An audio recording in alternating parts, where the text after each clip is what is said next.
What is up, everyone? Today is Tuesday, which means that's time for another live Q&A about dropshipping. As always, I'm your host, Paul J. Lipsky, here to answer any questions you might have about dropshipping. So if you checked out any of my videos and you enjoyed them, but you have some questions about what I covered, come to one of these. I do them every single Tuesday at 4 p.m. Eastern Time.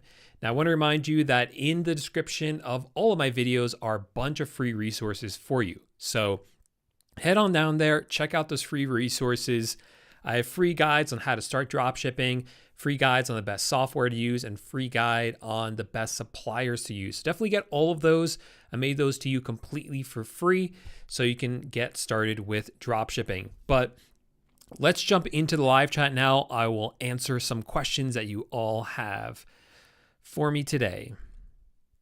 So Raphael's here. Raphael's a member of my eBay dropshipping course. And when you buy that course, it comes with a second course for free that teaches you how to dropship using wholesale suppliers. So that's what Raphael's talking about or referencing in this question. He says, I'm currently going through the wholesale course. So that's what he means. The main eBay course, it teaches you how to dropship using retail suppliers like Amazon and Walmart and AliExpress, those types of websites. But there's an alternative way of dropshipping, which is using wholesale suppliers. So that's a separate course, but it's included for free for anyone who signs up for the retail dropshipping course. So here's a question about the wholesale course. Inside that course, I teach that one of the things you want to do is you actually want to build a website for your business.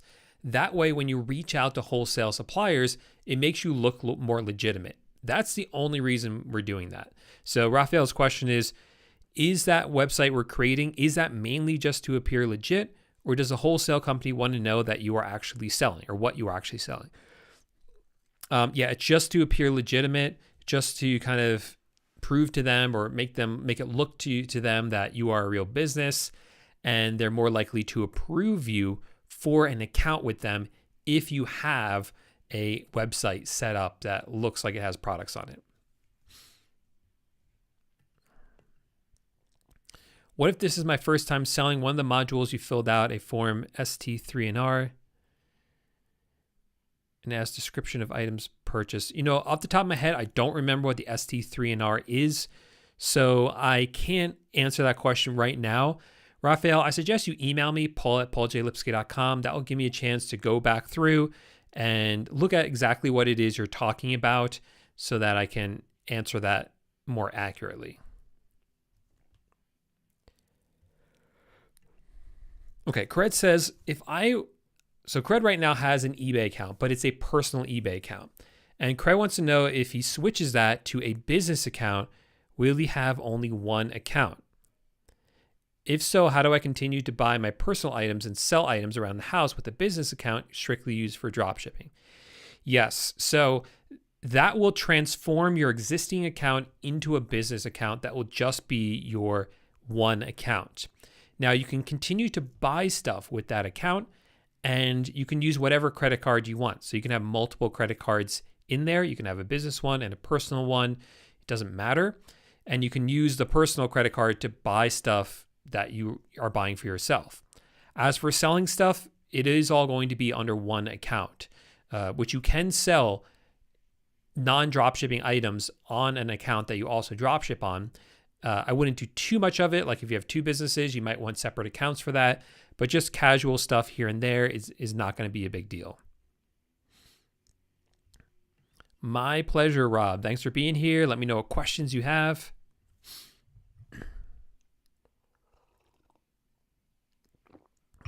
Okay, David says, I live outside the United States and I am not an American. I have a registered company in the United States. Can I create tax exemption papers for all states using this company? Continuing the question, if I use tax exemption paper on Walmart account and for any reason this account is banned, if I use the same tax exempt papers in another Walmart account, will the two accounts be linked? All right, so let me break down all the questions you have there. So, so one of the things we do as dropshippers is what I encourage my students to do is to become tax exempt. actually spend a lot of time in the course going over this because it is so important. And what it does is if you become tax exempt, then when you're buying stuff from like Walmart or Amazon or Home Depot for the purpose of reselling it or drop shipping it, you don't pay sales tax to those companies like Walmart, Amazon, and Home Depot. The reason is because you're not the one who's actually going to end up using the product. It's your buyer on eBay, and they're the ones paying sales tax. That sales tax is paid to eBay. eBay handles it. eBay sends it to all the states, so you don't have to worry about it. But the point is, we don't want to pay sales tax to these companies that we're buying from because we are not the end consumer. That is the customer on eBay. So there's a process we go through in order to avoid paying sales tax. It involves setting up a business. It involves applying to get an EIN and then a sales tax certificate, and then actually sending the application to the company like Amazon. So yes, you can absolutely do that if you have a company in the United States. You just have to fill out all the paperwork. It might require you to register your business in multiple states. And when I say register, I just mean register for a sales tax account in multiple states. And then you can actually apply and become tax exempt. Now, I don't actually know the answer to this question if you can become tax exempt using the same paper or same like information on a second Walmart account, because this has never happened to me or really anyone I know. I don't know people who are getting banned by Walmart. So I don't know why this would happen to you, but I'm not seeing it happen. I'm not seeing people getting banned from buying on Walmart entirely. Nice. Go for it, man. Yo, yo, yo. Thanks for coming back. Umar says, eBay or Shopify dropshipping, what do you recommend for beginners? So for beginners, yeah, I definitely recommend eBay dropshipping. So the problem with something like Shopify, I know tons of people on YouTube, tons of people online like to tout Shopify or dropshipping on your own website. That's kind of synonymous with Shopify. Dropshipping on your own website, it's great if you get it to work. It's something that, kind of has almost infinite potential and is a business you could sell. So there's a lot of potential with it. The problem with it is very hard to get right. I see so many people fail with Shopify dropshipping, and there's a number of reasons for that. First of all, when you're building your own website that you're going to be selling products on, like dropshipping, you have to usually pick one product or one niche of a product. That's product research you have to do there. And if you get that wrong, then your entire website is kind of moot. It just won't sell any products. So first you have to get the product research right. Then you actually have to build a nice website, and you also have to pay for marketing somehow. You have to get people to actually find your website. And that's the really hard part. That means you might have to pay for ads on something like Facebook, or you might have to pay TikTok influencers or Instagram influencers. There's a lot of money you're putting into it without actually knowing if it's going to work. And a lot of times for people, it doesn't. And then they don't have enough money to actually do it again, or really the patience to do it again because they spend so much time and money setting up this first store that doesn't make any sales. So eBay, on the other hand, you're selling where there's already customers. You might list up 10 products. Just hypothetically, you list up 10 products and they don't sell. Who cares? It costs you almost nothing to do that. So if those 10 products don't work out, you find some other products and you test those ones.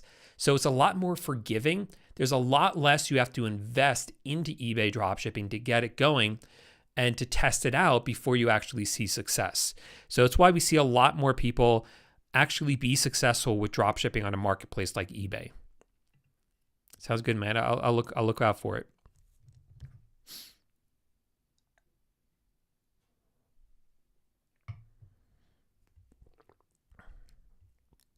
All right. So first of all, you list an item using AutoDS, like on eBay, I assume. You sold 2, but you only broke even. You didn't make any profit. So you took the listing down. So first of all, what I'll say is that AutoDS will tell you how much profit you made on the sale. I don't trust that. There's a number of reasons why those numbers are off sometimes. What I recommend you do is actually go in yourself, use an eBay fee calculator, put in how much you spent, how much eBay actually paid you out after fees, and do those calculations yourself to see how much money you actually made. So that's first of all. Second of all, you don't need to delete an item in order to change the price. You can manually change the price of any item you have listed with AutoDS and change how it calculates the price. So, excuse me. So that's the way that I recommend that you do it instead of deleting it first. I haven't had this problem where I delete an item and then try to relist it and AutoDS says I can't because it's already in my system. But one thing you could do is go into the settings of AutoDS and actually for that supplier, check off the box that says allow duplicates. So on the left, down at the bottom is settings. And then in there, you can choose a supplier. So it might be like, let's say it's Amazon, choose Amazon. Then check off the box that says allow duplicates. And then you should be able to list it again.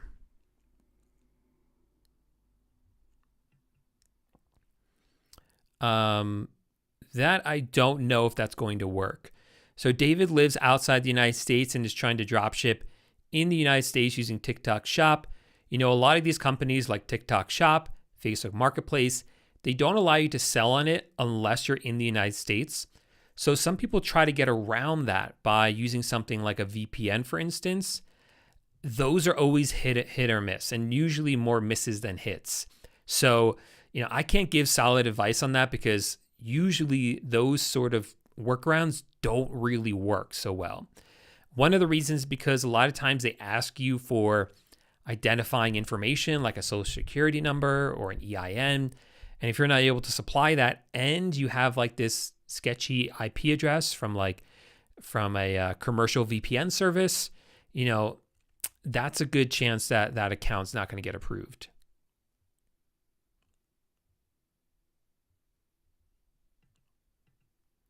All right, that's awesome to hear. Yeah, if you're having trouble with Vero strikes, so Vero is eBay's verified rights owner program. And what that does is there are certain brands that don't want you to sell their products on eBay, basically, is the way it works. It's a little bit more complicated than that, but that's basically the way it works. So if you try to list one of these brands, your listing will get taken down. And if it happens too much, you can get penalized for it. Now, the good news is that if you're using Zeek to do product research, then anytime when those Vero brands pops up, it's going to warn you, saying like, hey, this is a good product because it's selling well, but it's a Vero brand, so you really shouldn't sell it. Let's say you miss that or Zeek misses it. Well, if you try to list that item with AutoDS, same thing. AutoDS is going to warn you and say, hey, this is a Vero product brand. You probably don't want to sell it. So that's the best sort of two shields of protection we have against Vero problems. So I definitely encourage you to listen to those and use those so that you don't run into as many issues. Now, speaking of wholesale suppliers and AutoDS, Mohammed wants to know if we can add a wholesale supplier into AutoDS, even if it's not in the AutoDS supplier list. So when you're using AutoDS, which is the software we use to automate our dropshipping stores, it really only works with those retail suppliers: Amazon, Walmart, Home Depot, Wayfair, Costco, Costway. There's a whole lot of them, but it is not an infinite list. There's maybe 20, 25, something like that, different websites it works with. So those are all the suppliers that you can source from. If you're doing wholesale, you can't use AutoDS for those wholesale suppliers. It doesn't integrate, and you can't somehow add it. Now, the good news is that with wholesale suppliers, they tend to not have as many price fluctuations for their products, and the items don't tend to go out of stock as often. So actually, the software is not as important for wholesale dropshipping as it is for retail dropshipping. So what we do is for those wholesale products, we just list them manually. And then when an item sells, then we check, hey, has this price changed since the last time that we listed it? Has it gone out of stock? Then we might update it. But again, usually there's very, very few price changes for wholesale suppliers and products. Appreciate it, Tyler. Thank you. Thank you. That I don't know about, to be honest.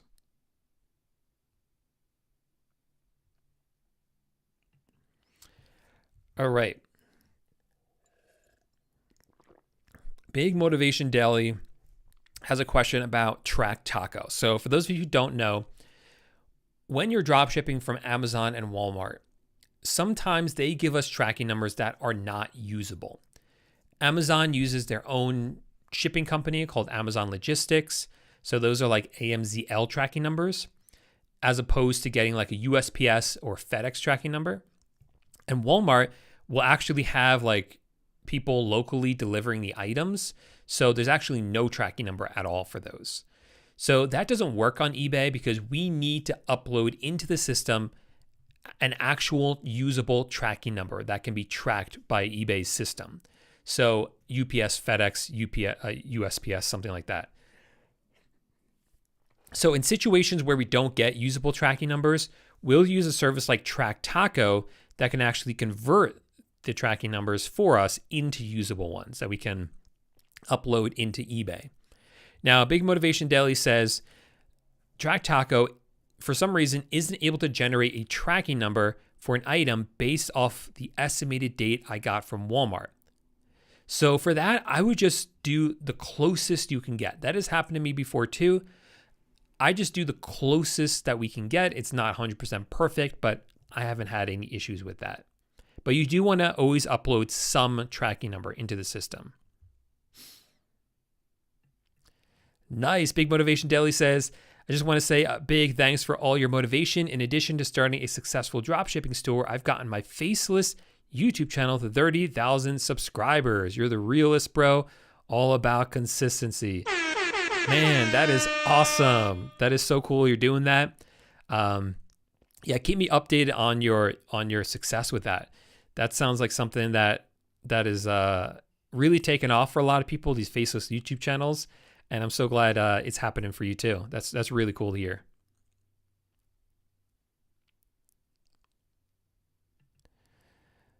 Not sure what's going on there. How's your bot trading going, Paul? So this is in reference to crypto. A couple of years ago now, I got into these crypto bots that would actually trade crypto for you. So the way that they worked is that basically they were trained to buy when the price goes down and sell when the price goes up, but doing microtransactions. So this was working really well a few years ago when the crypto markets were going up and down so much. I mean, they're always going up and down so much because it was able to quickly just do these. So it would do like almost like hundreds of these microtransactions every day where it'd buy low, sell a little bit higher, buy low, sell a little bit higher, hundreds of times a day. And it was something I got into a few years ago. I actually did shut it down kind of when the crypto markets went down quite a bit. But the good news is that when I was using those bots, I was able to accumulate a lot of coins, different types of coins, altcoins, and I just kind of left them. And now the markets are going back up. So those are making money and I'm able to kind of reap the benefits of that later on. So it's definitely something I got to look at again, kind of getting those set back up. But I just kind of been letting it sort of ride the way it is. Actually, I really should look at I haven't looked at my crypto portfolio in a while. I just know it is going up recently. I'm not actually sure what you're asking or how I can help with that.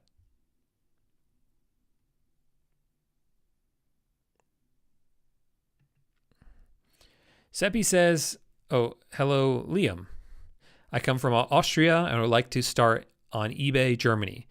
Do you think it could even be better because there is less dropshipping competition than there is on eBay USA?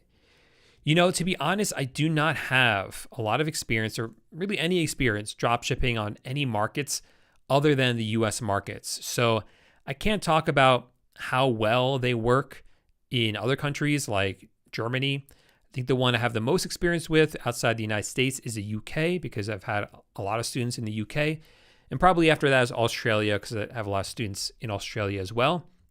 But outside of that, I don't have a good answer for you, honestly. Usually what my recommendation is try to sell in the US market. It's the biggest market, and it's the one that's most amenable to drop shipping. So that's usually what I encourage people to do or try to do. Yeah, but good question.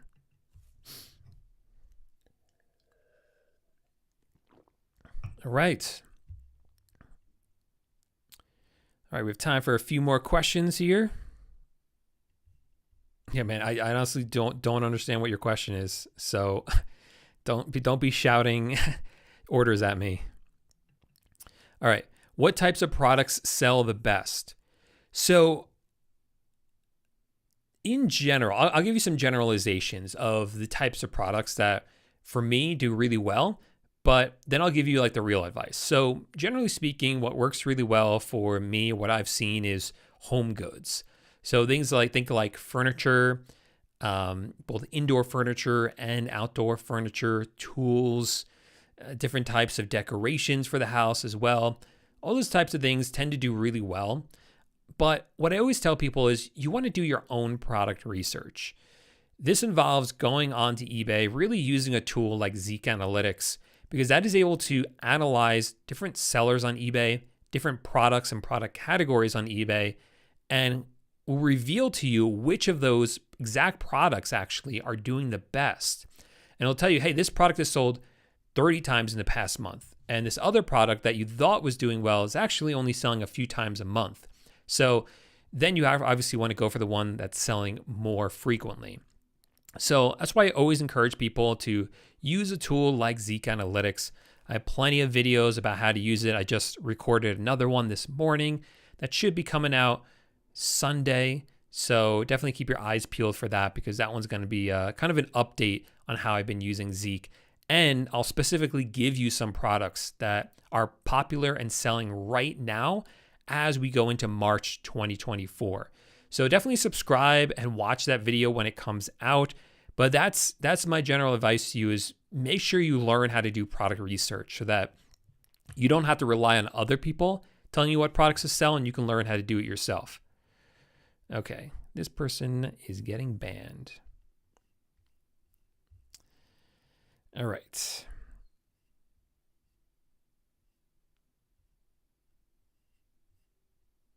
All right, so I think we've reached the end of the chat. So it looks like I got all of the questions answered. If you're watching this on the replay and I wasn't able to answer a question that you had, make sure to come to the next live Q&A. I do them every single Tuesday at 4 p.m. Eastern time. And as usual, in the description of this video are a ton of free resources for you, so definitely check those out. Otherwise, thanks so much for hanging out. Thanks for the questions, and I'll see you next Tuesday. Bye for now.